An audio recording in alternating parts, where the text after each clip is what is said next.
we'll do now is, it seems an easy problem, but it ain't an easy problem, I'm promising you. I wonder if there's some issue inside the lock.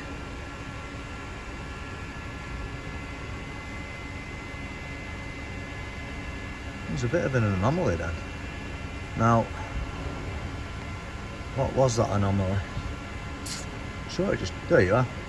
There's a hell of an anomaly there. What the hell is going on? I've never seen out like that before. So that's an issue, that.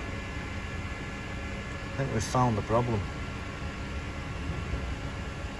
It seems easy for everyone who's watching this video, but I can promise you, it weren't easy. It wasn't easy at all. It's no fault codes and 50 odd different things connected to this one, to the footwell module connector. Many things powered off that fuse indirectly. Okay, well that's very interesting. So it's still pulsating away, is it? So it's 12 volts, maybe it's like that all the time, but that pulsing isn't normal. There's something weird going on there. This is how it is, very little information. I know when I ground the switch it shows an open state on the door, but there's a voltage on it, so it can't be, it doesn't ground in that sense. It's probably just the voltage switches itself off.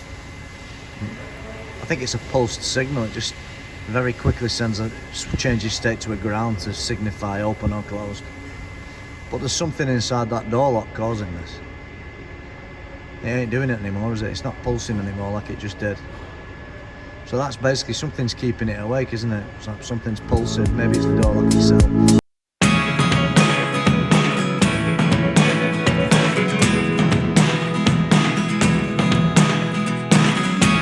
I never really know what's going on. Look at me sometimes.